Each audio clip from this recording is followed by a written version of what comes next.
Okay, well, good evening, everybody, and welcome back to another live stream. And I hope this finds you all well. And as you can see, I'm delighted to be joined again by Rebecca Butler. Very welcome, Rebecca, to the live stream. Good to have you back with us. Good evening. So listen, folks, as you join in your numbers, just to sort of say, usual format. So if we'd like you to engage with us.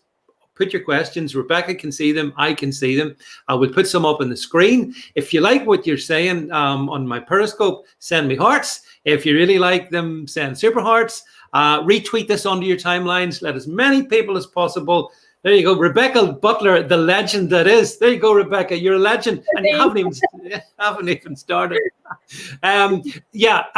So put this on right across your timelines and we'll get a good conversation going. And that's what this is about. If you do see trolls, give me a shout out so I will squash the trolls should any trolls appear and if they are uncivil to us. So that's basically what we're going to do. So without further ado, because I see there's plenty of you joining, that's good. I'm going to start. I'd like to start off, Rebecca. I mean, obviously, the last time we spoke, so much has happened since we spoke, and that's not only less than a week ago.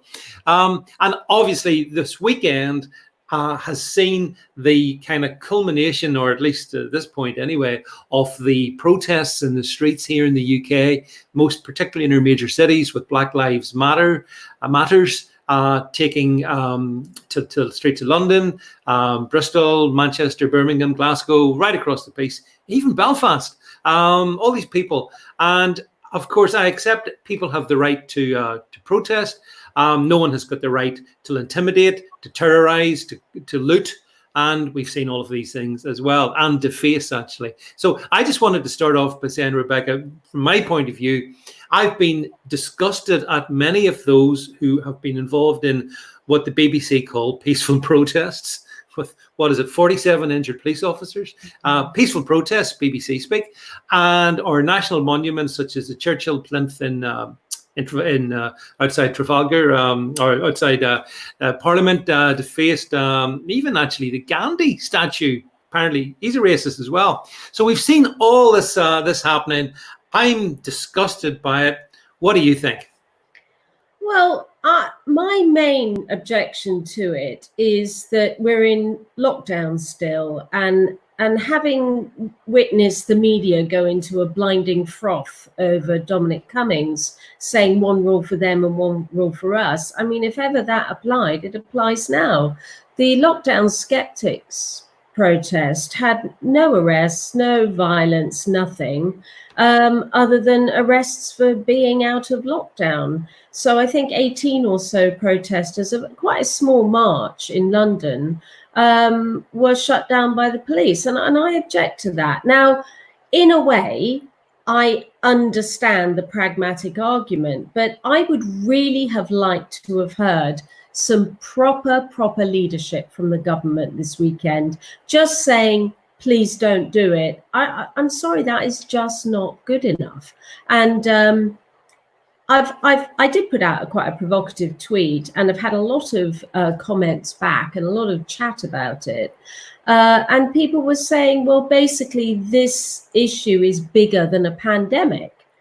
Well, my response is, if the BAME community is disproportionately affected by this pandemic, why are you all completely ignoring the report that you screamed about having? Why are you ignoring it? And yeah, I get that this is an important issue, but it's not more important than a pandemic, because that affects everybody, but actually it affects you guys worse.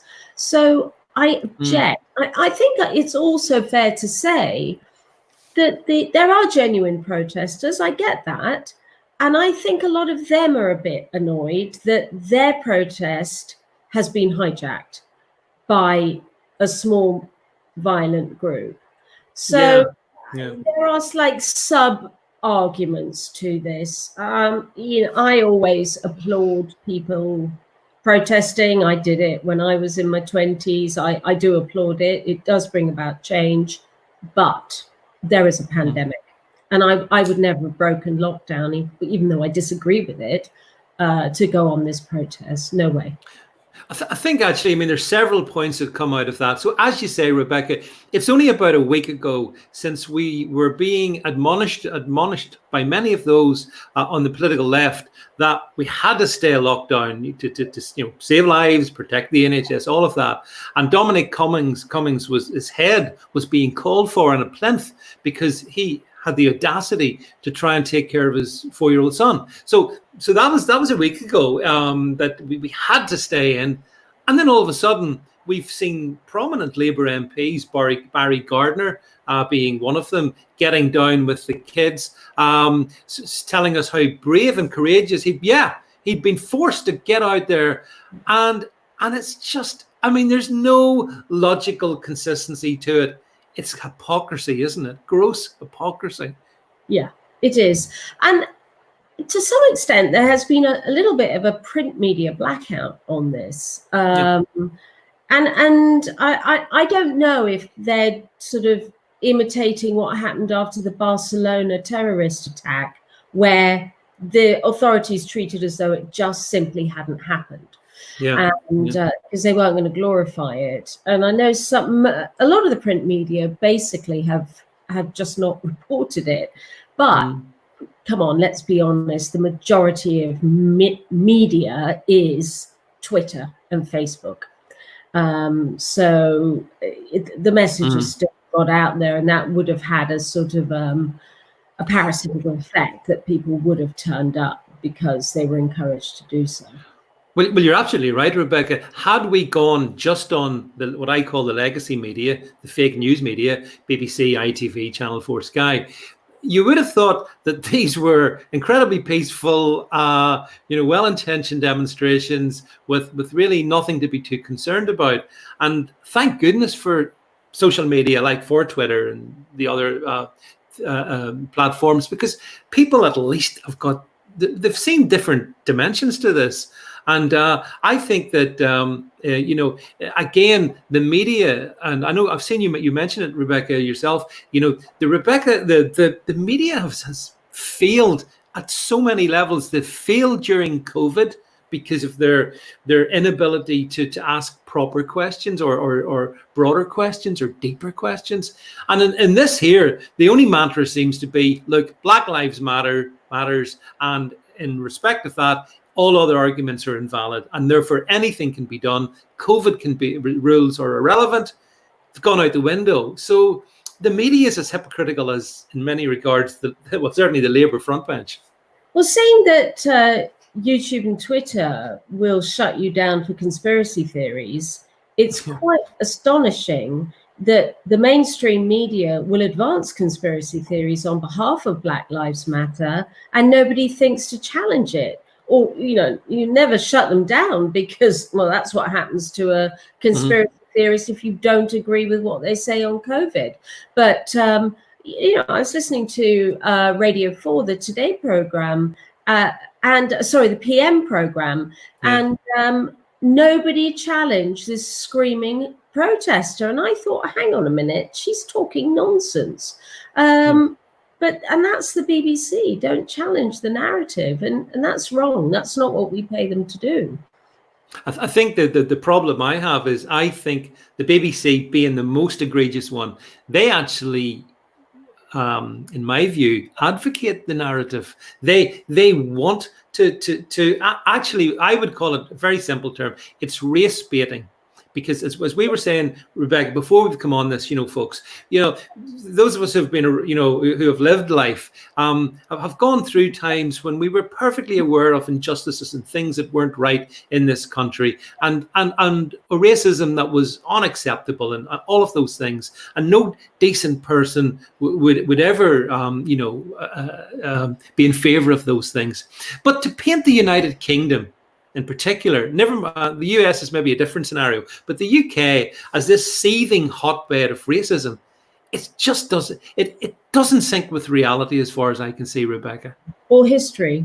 It just doesn't sit with history either. And I've done my research for this program to talk about Windrush and to talk about slavery, because I have listened to what the protesters are saying, and I have listened to what the people criticizing me on my Twitter feed have been saying.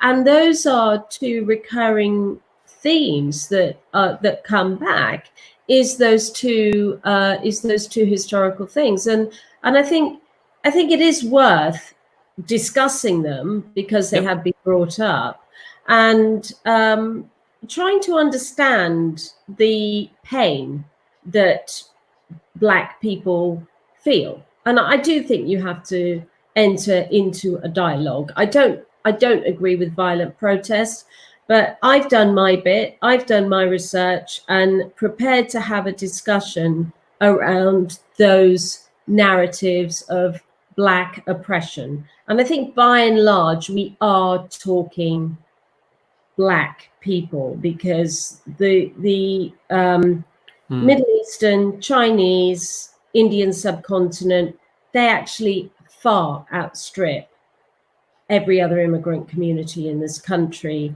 They actually outstrip white people in education. So, and I'm not hearing that section of the BAME community complaining. I'm seeing people complaining predominantly about the Blacks, and they do have a very special place in British society, which is worth looking into. In actual fact, Rebecca, the last time we talked, I thought you made a really good point, which was that the very term BAME, is a problem. I think it's a problem because it's grouping diverse people together into one kind of homogenous sack. And that is, I don't believe, we're all individuals. Skin color shouldn't matter.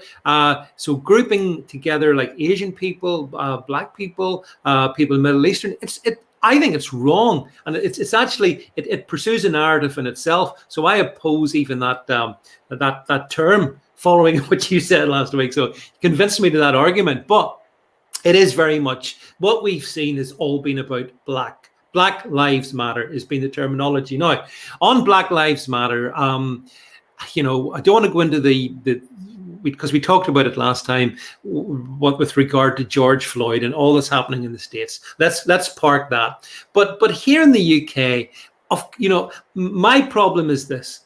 I think all lives matter. Doesn't matter a damn to me what you are. Doesn't matter your skin color. I think if you want to single out one ethnicity, I think you're a racist. What do you say? Well, they would say, and they do say, we do require special treatment because we have been treated especially badly.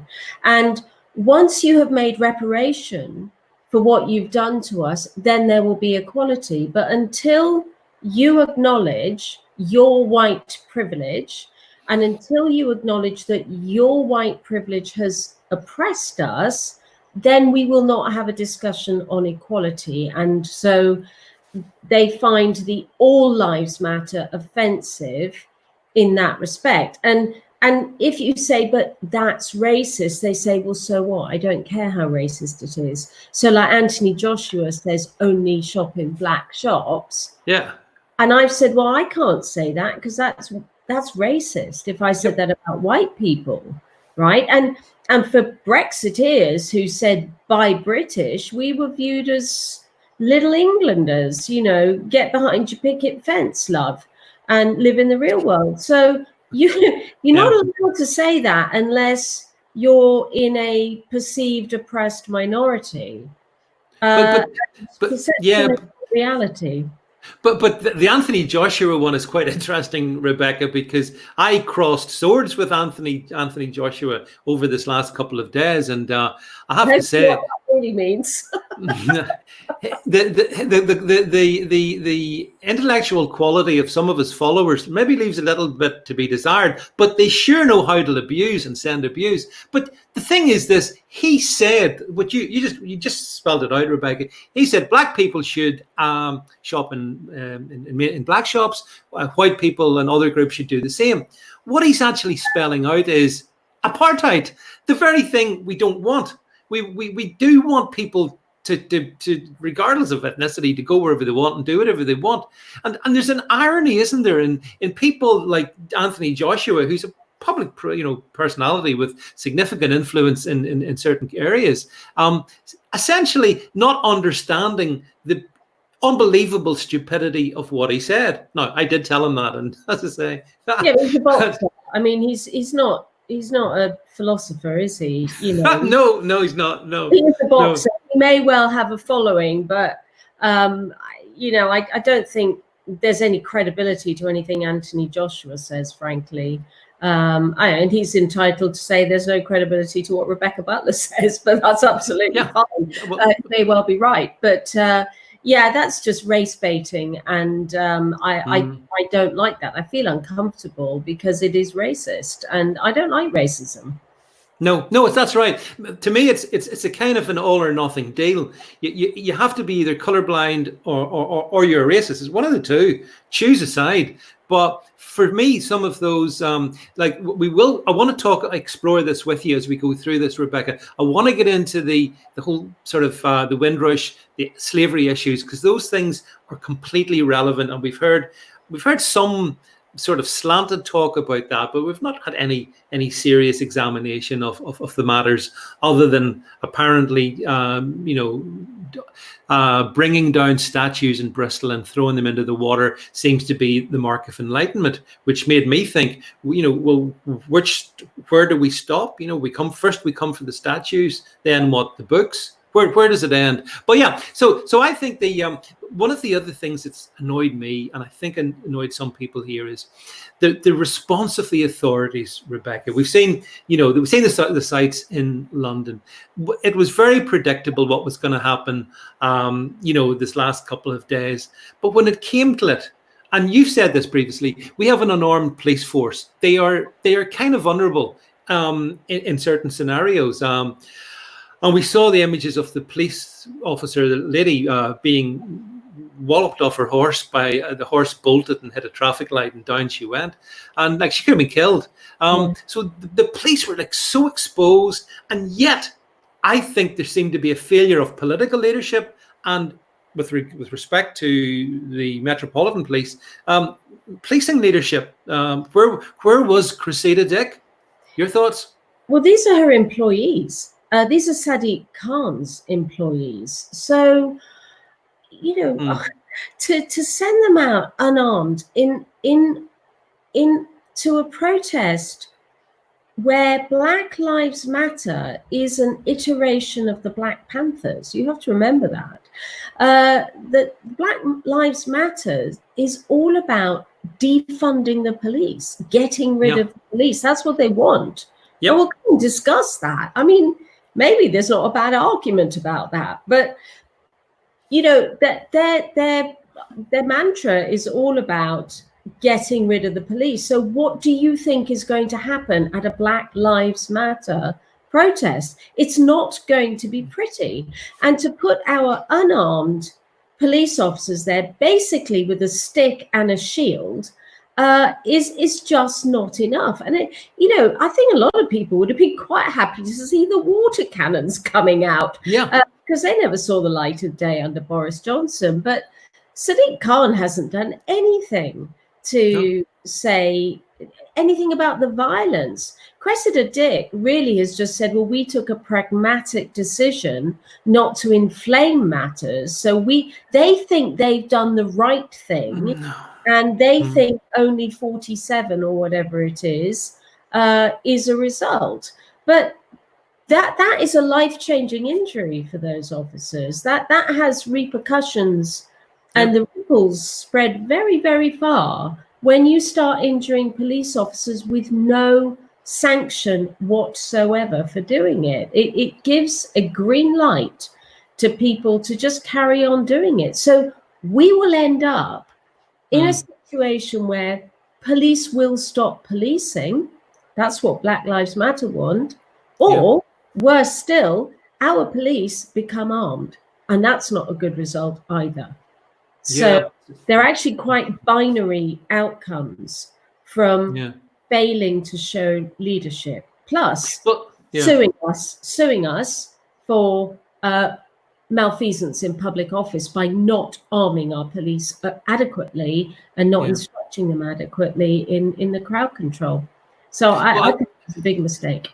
Did you see the video of the police officers in full retreat, just running parallel to just outside Westminster, and the mob? And I felt two things. I felt a sense of shame because we look upon the police as they are, they are the front line. They are the manifestation of the sort of the rule of law, and they were in retreat, Rebecca. So what message does it say to those people like us, and I'm sure pretty much everyone watching this, who supports the rule of law, when we see the actual people who are supposed to enforce that running away for their lives? Actually, God help them, because they didn't have much to defend themselves with, and yet. So I think it was a catastrophic failure by Sadiq Khan, who should resign, and Cressida Dick, who should resign. And I have to wonder, where was Boris and Priti Patel? What do you think? Well, Priti came out and said, please don't protest. And this is just on the back of Matt Hancock with his starey subhead ball eyes, saying, oh, guys, we'll send the police if you have more than 6 people at your house, and go indoors. Don't break the lockdown. Oh, what? Boris Johnson, well, we understand your plight and you have a right to protest. No, you don't. The law has said your rights of association are suspended right now. It's law. That's one of the very few things that actually is in the coronavirus law. And he's effectively said, go on and break it, but just keep your social distancing. It's just sixth formers not knowing what to do is what it is. Because I tell you what, the Belgians and the French would just be out there, and they make it very clear very quickly what their opinion was. But our sixth formers fannying around, it's an embarrassment. It really is. Because I'm worried that the outcome will be zero policing or armed policing, and I don't want either of those outcomes. Well, as you say, Rebecca, Black Lives Matter are very clear on what their objectives are. The media seem curiously reluctant to spell it out, but let's be clear on a couple of things. One, they do want to defund policing, and in fact, actually, in Minneapolis and to a degree in New York, that's currently underway stateside. And here, it's the same agenda. They want to see the prisons closed and the prisons emptied. They want to see forced redistribution of wealth. I'm sorry, but that's beginning to remind me of some other ideology beginning with C that sort of comes to mind. And so it's kind of, you talk about binary choices. Surely their objectives at any rate are not compatible with our democracy. Well, they're not compatible with either political party, because the Conservatives, who are deemed to be fascists, have paid for more police, but our left-wing politicians don't think we paid enough and we need more. So it's like bad or worse. Which do you want? So our political parties can't give them what they want. So that's the first point to be made. Should more money be spent doing things to prevent crime? Yes. And in my practice as a barrister doing care proceedings, and also I did criminal at the beginning, I was seeing the same family names in care proceedings as I was seeing in criminal proceedings. So these sort of generational social problems do exist. And yes, they should be addressed, and the standard of social work should go up, the standard of teaching in those communities should go up, the compliance with all sorts of health requirements should go up. Absolutely. They should all be encouraged to partake and actually have a stake in society. But you can't just target that at Black people, because there are all colours involved in that sector of society. So poverty is something that can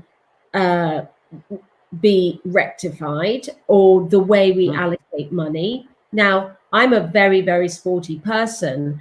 And in the Tony Blair years, I was horrified to see how much property development was put on school playing fields. I'm old-fashioned. I've always been of the view that boys need a rugby ball or a soccer ball, and they need to get in the scrum and punch the shit out of each other, frankly, just to get rid of some of their energy, or kick the ball around. But that those avenues have been denied children who probably need it more than any. And certainly in my criminal practice, we do see prison reform trusts and charities that do go and play sports in prisons and do theatre and things like that, and they work exceptionally well. But all of those quality of life things are missing in some communities, and that is because of an obsession with property development. And I have to say, I'm going to point my finger at the late 90s and the early 2000s, because I was seeing school playing fields dropped. And, my kids they started off at a state school, and they weren't allowed competitive sports day. I was like, what? What do you mean you can't have a competitive sports day? Because nobody's allowed to win. Well, you know what? If you let a black teenage boy win on the sports pitch, and he might not win in the classroom, he doesn't get to win anywhere. So I'm sorry, but I think these policies that we're all equal and it's all about taking part are complete and utter BS. You have to have a winner and a loser. And if you can give boys the outlet of sport, give it to them. But it's been taken away by housing development. So I think that's a really important point. I think another interesting thing, which isn't often talked about, is if you look, and especially in the Black community, and if the number of single parent families in that community where there's no male role model for young boys growing up, it's not helpful. It's not healthy. And so again, I think there's things that could be done to encourage greater family stability, to encourage dads to hang around, all these things. Because if you what I think, and particularly in London, Rebecca, happens is that these young kids, there's no father figure, but there's lots of gangs, lots of gang figures, and so sadly they you must have seen this, they fall into the wrong company, they go out, and that's one of the reasons why in London, I think, the murder rate of so many young Black lives are taken, sadly, by other young Black people. So there's all these layers of complexity around it that you don't solve by toppling over a statue. No, you don't. But certainly single parent families are a crisis, because when it happens to the lower socioeconomic groups, it is disproportionate in the effect. Certainly here, we do not have a very large Black community on the South Coast, and that's a historical thing. But we certainly do have gangs here, and they are poor white boys from disadvantaged families and single parent families, or kids who are care leavers, because they walk into a sort of a twilight zone when they're no longer in the care system, but they're no longer being looked after by social workers, and they kind of fall immediately in the cracks. So why are the dads going to prison? Well, 75% of people serving time in prisons are violent offenders. Now, you can overanalyze these figures, but if you take the Black Lives Matter mindset, which I will for a minute, I'll say, well, drugs is one of the issues, and criminalization of drug use creates the violence and creates the reliance on the financial aspect of it, because they're treated so badly in our society, they have no other recourse than to sell drugs. Now, I've always been an advocate for decriminalizing drugs, and I know a lot of people will find that entirely unpalatable, but I've seen drugs ruin lives. So my argument to that, though, is, well, if you take the economics out of it, what are they going to do to earn their money? If you're saying that's the only way they can earn money, and then you decriminalize it, then you're taking their source of income away. And if their source of income is so valuable, why are they then doing things that puts them in prison? Yeah. And then the argument is, well, it's a racist system which puts them in prison in the first place, to which my response is no. If you're in prison, you're a convicted criminal, and you are convicted by two means. One is you plead guilty, and two is you're found guilty by your peers, by a judge and jury. So, and you have free representation in the UK. So those arguments are shallow arguments, because they don't stand up to scrutiny. But we are presented with the facts that Black children, especially Black boys, do badly. They really do badly. So we've got a problem, and it's about changing the mindset. So if Black Lives Matter were going to push their agenda at defunding the police, then they would have to say what they were going to do with the money and how they were going to target it in those poor communities without disadvantaging the other ethnic groups within them. So, for example, currently, one of the ethnic groups that is really disproportionately unhealthy and poor and subject to slavery in this country is actually the Romani Gypsies. And they came over when Romania acceded to the EU a few years ago. They are disproportionately very poor, lots of intergenerational living and lots of crime. So you can't say, well, we'll give money to Black people, but we won't have any access to the money for the Romani Gypsies. Yeah, because that would be that would be racist, wouldn't it? But I mean, you're absolutely right in that regard. But and this is the thing we've heard so much about. We'll move on to chat about slavery, I think, because of course the narrative is to refer in the historical concept, and we can chat about that, of course. But there is obviously slavery happening today, right now, in the UK, not least in the community that you've just mentioned, the Romani community, and indeed in other ethnic communities as well. We see some absolutely staggering things happening. But for some reason, we don't really we can't talk about contemporary slavery. What we need to do is talk about what happened, in the 1700s. So on the slavery issue, Rebecca, share some of your thoughts with that, with our viewers and myself, please.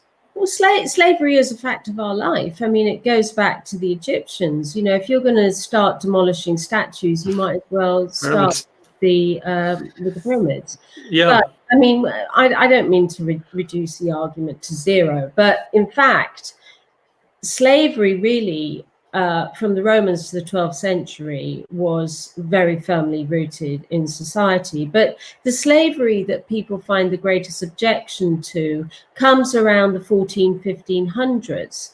Now, what was happening was that British ship owners were sending ships full of commodities, milled things that we manufactured here, sending them down to West Coast Africa. And African slave traders were encouraging poorer people from mainly sub-Saharan Africa and Central Africa. They were imprisoning them and then putting them on the slave ships in return for the commodity. The slave ships then went over predominantly to the Southern American states to run the plantations, and then those same ships brought the cocoa, the cotton, the coffee, all back to Britain. It was like a triangle of goods, people required to create the goods that came back, and that was what the slave trade was. But what was interesting is that it wasn't just Britain. I mean, we were quite a big user of slaves, abuser of slaves, frankly. But, because of our rules on habeas corpus, we always said, and this goes back to the teachings of John Locke, that you can't own a man. So there were instances, there's a case called Somerset, where they tried to say, but I legitimately bought this slave for money, and I had a contract with the slave dealer. I legitimately brought him. I brought him back to England, and now he's buggered off. And the judge said, tough, you don't own him. Contrast that with Portugal, France, and Italy, where you could own a slave. So even, I mean, I'm just gilding a lily a little bit by saying, even then we recognize that the sanctity of human agency and self-respect. Now, this is not a new phenomenon. I mean, the Romans had slaves, we had serfs. A lot of people sent out to Australia and New Zealand and the other colonies were white as well. So you had white people who were indentured servants, petty criminals, or just poor people got shipped off to the colonies, and they weren't free either. But interestingly, in the 1600s, the Barbaries, who were the North African communities, they were stealing up to 1.5 million Europeans and put them into slavery. So it's not an exclusive racial phenomenon. So it didn't only happen to black people, it happened to white people. And in the time of Charles I, that was one of the issues that was raised against him, was that he wasn't protecting the south coast of England sufficiently from the Barbary pirates who were stealing people. That's right, yeah, because they actually, as you say, along that coast, they actually came along the Irish coast as well, and they did exactly the same. There were Irish people captured and sold into slavery too. And I mean, as you say, it is worth emphasizing. Slavery has been around as long as there have been human beings, unfortunately or otherwise. It's just been a feature of existence. But in the same way as Britain, Britain did play a significant role in it, Rebecca, Britain also ended it, lest we forget. Yeah, Lord Wilberforce, who wasn't an evangelical Christian, sort of had a come to Jesus moment. And he was really, really very strong advocate for this. So in 1807, we did bring into law the Abolition of Slavery Act. But realistically, it wasn't until the mid-19th century, so some 50 years later, because we needed something to power the East India Company. By the way, not with Indian slaves. They were not indentured. They were actually African slaves, and white slaves were sent over to India to power the East India Company. So realistically, by the time it all ended, it was the middle of the 18th century. But back in the 1600s, London had about 10,000 African people living in the city, in the confines of the city. Some of them were free and some of them were indentured servants. So that's quite a big population for its time. But compare that with the 1.25 million people who were Barbary slaves. The numbers don't actually compare very well. So, 1.25 million 500 years ago was a lot of people. That was a high percentage of people. And these were children being stolen from families. So, it's it knows no color, slavery. And even today, you look at the case of the Vietnamese, those tragic souls that died last year in the refrigerated lorry. Oh, yeah. Yeah. Zeebrugge. And that was the Robertson brothers from Ireland. Yeah. They were charged under modern slavery. So those Vietnamese people were going to be slaves and working on farms. I don't know. The cockle pickers in Morecambe Bay, when they died, they were all slaves, all 29 of them. So it's shocking. It's horrible.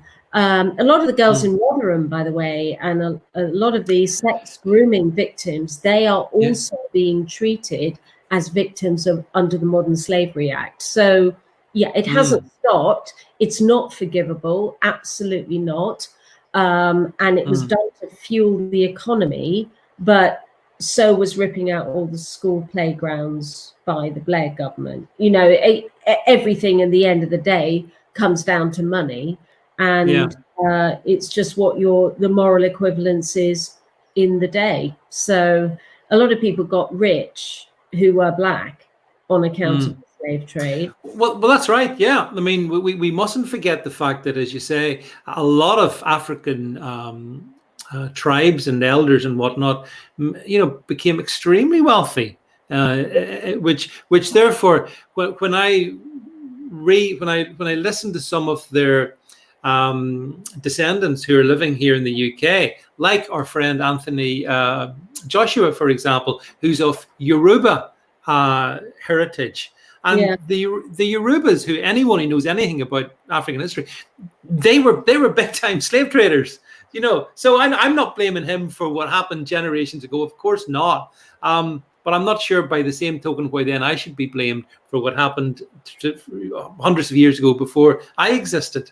Yeah, and that's another problem. I just don't think you can hold people in the now directly responsible for what happened, you know, centuries before. And this is the problem, you know, Rebecca. I think if we're going to be made responsible, I mean, we just should. I know Tony Blair loved to apologize, didn't he, for things that happened, you know, in previous times. I think that's hollow, vacuous virtue signaling of the very worst sort.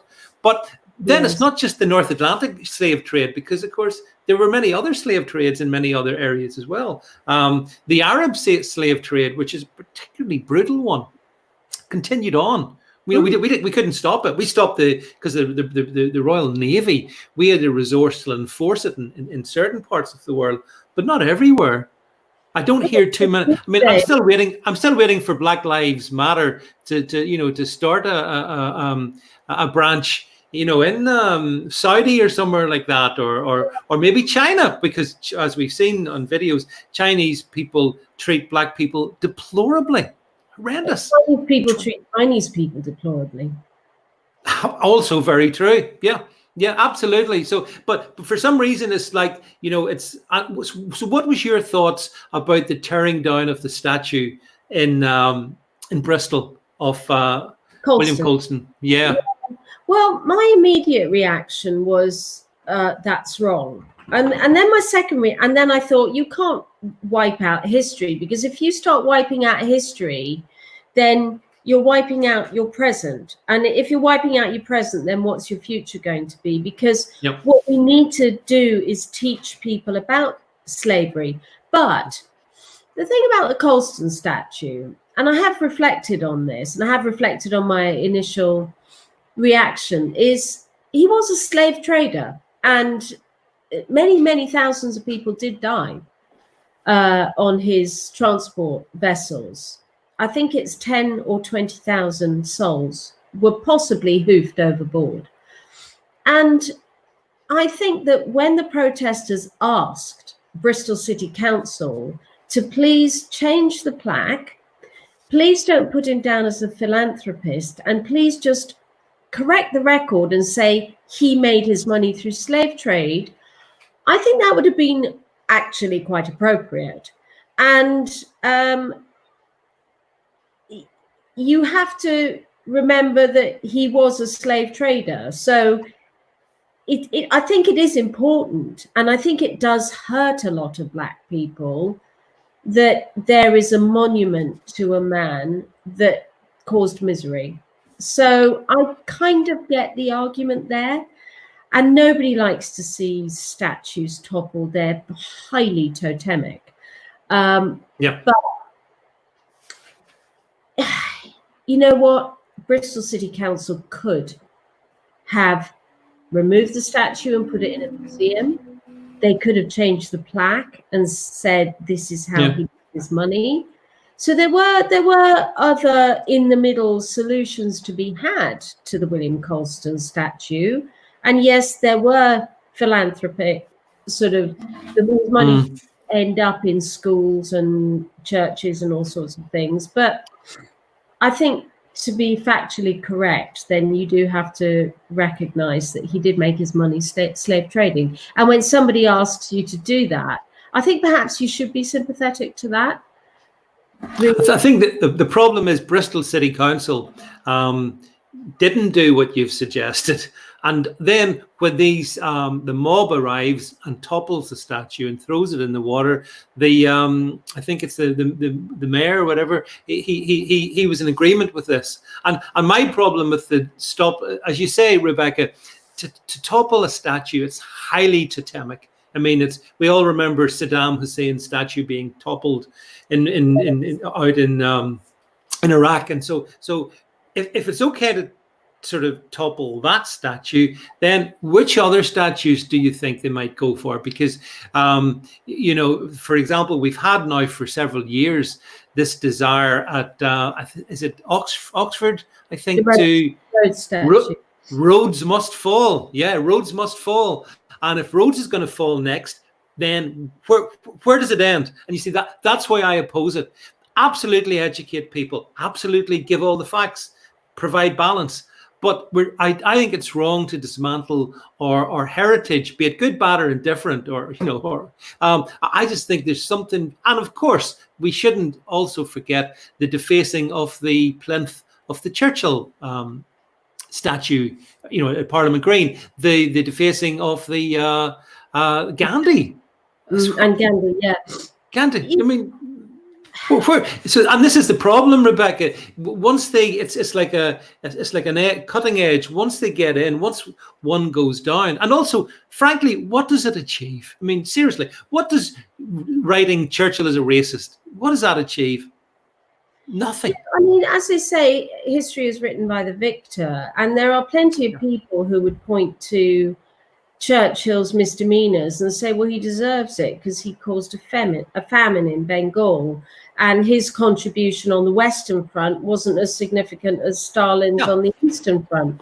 So, you know, we're go through these waves of what is politic at the time. Yeah. Who writes the history? I mean, arguably have no statues at all, frankly. You know, but for me, it's all about teaching history. And I read an article this week that somebody's done a survey in Germany and Austria, and children do not understand what the meaning of Nazi is, because you cannot mention the word Nazi or Adolf Hitler in those two countries. Otherwise, you will get prosecuted. It is an arrestable offense to refer to them. So talk about rewriting very recent history. You know, that is staggering to think that children don't know how awful Nazi Germany was, because Germany has wanted to make such reparation and gone completely over the top that they're almost as bad as the Iranian regime for being Holocaust deniers. You know, because that's the next step, is that because that generation of children will say, well, what are you talking about? It didn't exist. I don't know what you're talking about. We never oppressed the Jews or the Gypsies or killed 23 million Russians. I don't know what you're talking about. Well, talking of generations, Rebecca, nice segue. The Windrush generation. The Windrush generation. We've heard a tremendous amount about the Windrush scandal, all that happened. I know you've been looking into it. What's your take on that? Well, the Windrush scandal really, it's worth looking at where Britain was really in the Second World War, because we had a Commonwealth, and the Commonwealth included countries that were ex-colonies. And in 1948, the most recent ex-colony, of course, was India. And India had its independence. But in 1948, there was discussion about how we were going to be giving freedom of movement to our Commonwealth partners and those countries that had recently got their independence from colonialism. Now, the cruise liner Windrush was actually on a round the world cruise, and it was going from Australia to London. So it was going through the Americas and across to London. And by the time they got to Jamaica, they had a lot of empty spaces free on the vessel. So through a lot of good marketing and with approval of the Home Office, they advertised places on the Windrush. Now, at the time, because the West Indies was a Commonwealth a colony, and they had right of entry into Britain anyway, the law was being drafted to create them as citizens of the United Kingdom and the colonies. So it was Commonwealth and colony citizenship. So this was early freedom of movement. And I have referred to this before in the context of Brexit, because I've always said that when we Brexited from India, it was devastating for India to take our trade from there to Europe. What also happened was we had freedom of movement within our Commonwealth.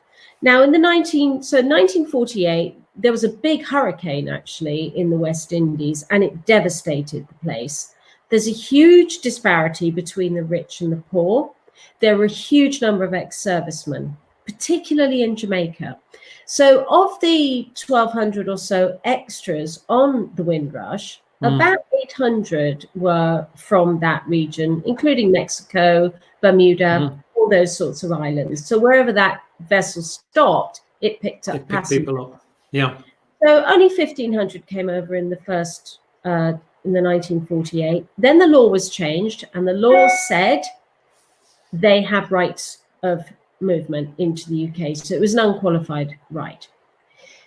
By 1952, there was sort of 20, 30,000 of them had come across.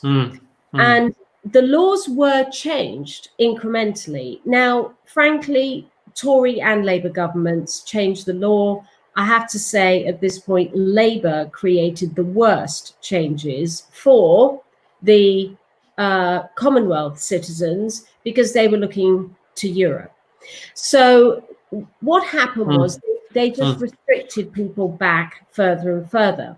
And by the time you get to the UK Labour government of 1971, they created effectively a two-tier system for being a nationalised ex-Commonwealth citizen. And they effectively made it impossible. But you had to have a grandparent or parent who had been born in the UK. But as you know, children would have been travelling on their parents' passports. So that's a really important factor. When the law changed in 1973, and by the way, I'll just quickly revert back to the 1960s, where when you went from being a colony to a Commonwealth country, you lost your UK and Commonwealth citizenship and became a citizen of your new country. However, because of the 1960s amendments to the Immigration Act, the East Africans, so Uganda, Nigeria, and Tanzania, the Asians in that country were denied citizenship by Idi Amin. So they became stateless. So there were laws to deal with them in the 60s. And they are worth a mention because we did bail them out. Quite right. Yeah, we did. Yeah. Because and we gave them an exemption to what had become a two-tier system. So we come to 71, 73, and the Labour government has seriously changed our Immigration Act to now say you need a work permit and you need to naturalise. So that has gone from you have an automatic right to now you qualify to be here. Guess what happened in 1973? We joined the EU. So we had to stop freedom of movement with the Commonwealth in order to have freedom of movement from the EU. Yeah.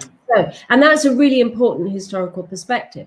So what happened with Windrush? The pre-1973 people who came over, they basically had boarding cards, which show that they'd been on the vessels coming over. They were offered legitimate jobs. They went into the armed forces. A lot of them were ex-forces. Enoch Powell had, of course, invited all of the Bangladeshi and Pakistani doctors to come over. By then, 30% of our NHS doctors were Pakistani and Bangladeshi, by the way. And that was Enoch Powell who invited them in when he was health secretary.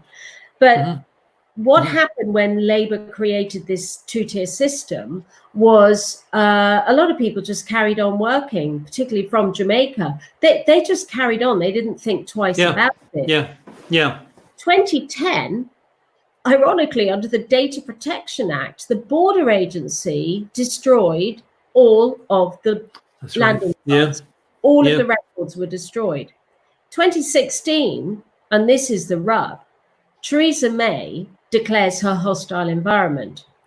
And to prove that you were in the UK as a Commonwealth citizen, as a CUKC, as they called them, a citizen of the UK and the Commonwealth or colonies, you needed 4 pieces of evidence to prove every year, and you needed continuity. You couldn't break your continuity.